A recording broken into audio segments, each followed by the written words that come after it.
when I was 25 or so, I probably weighed about 138 pounds. I smoked like a pack of cigarettes a day. I drank tremendous amount of alcohol. I was from northern Alberta, this rough little town up in northern Alberta called Fairview, and there were long winters there, and my friends were heavy drinkers, and most of them dropped out of school by the time they were 15 or 16, went off to work on the oil rigs, and it was a rough town, and we drank a lot. I started when I was 14, and so I had a lot of bad habits, let's say, and things and I wasn't in great shape physically, and I was also still intellectually obsessed as I am now, and so that would have been in 85. But I decided around then, about 85, 84, something like that, maybe a little earlier, that I was really going to try to get my act together, and so I started doing that. First of all, I quit smoking. Well, that took a long time because I eventually had to quit drinking too in order to quit smoking, and I started working out, started playing sports, which I'd never done. I was a small kid. I'd been skipped a grade, and I was a small for my age, so sports were never, especially team sports, were never really a domain of expertise for me. Although I skied and went trapping with my dad, went cross-country skiing and camping and all that.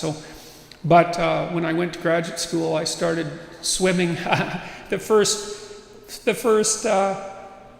physical exercise routine I did, I enrolled in a swimsercise course, I think it was called. So it was me and this like really overweight kid, and like these 60-year-old women and men, they could out-exercise me like mad. It was really embarrassing. Me and the overweight kid, we'd be just panting ourselves 3/4 to death at the end of the bloody workout, and these 60-year-old women who weren't in great shape were like, chatting away as if nothing was going on at all in the pool. So that was quite embarrassing, and as was going to the weight room, because when I started I could barely bench press 75 pounds, and people used to keep coming over and helping me, which was the last thing I bloody well wanted, but certainly needed. And I got to the point where I could bench press 225 pounds. I think that was the best I did, and I gained about 30 pounds of muscle in a year and a half.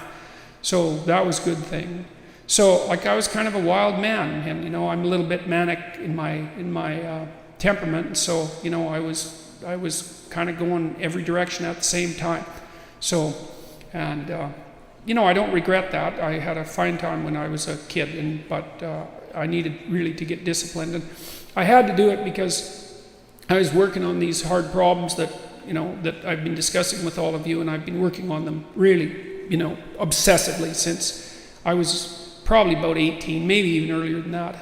Got to the point around 25 when I was in graduate school trying to get my PhD, so doing all my research. I published 15 papers by the time I graduated with my PhD, which was by a fairly large measure the most papers that any graduate student at that time had ever published at McGill. I think that's right. It might have been twice as many, or maybe twice as many, maybe even 3 times as many. And at the same time I wrote Maps of Meaning, which was a terribly difficult thing to do, because I was writing about 3 hours a day doing that, and I couldn't do all that and continue with my misbehavior, what would you say, my massive hedonistic consumption of alcohol and all of that. I just couldn't keep it up and also work seriously on the issues that were at hand. So I had to stop. That's a sacrifice. I had to stop messing about and straighten myself out. And I got married. Well, the woman who's my wife, Tammy, who I've known since she was 8 years old, she lived across the street from me in this little town called Fairview, and I was in love with her like the first time I saw her, which is quite the bloody thing.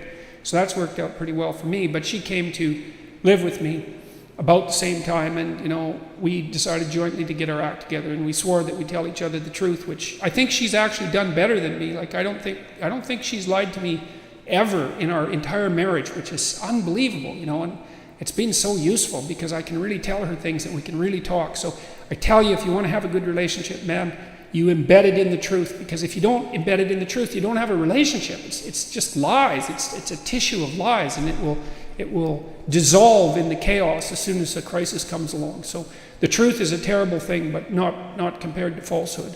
So, all right, so let's look at the live chat here.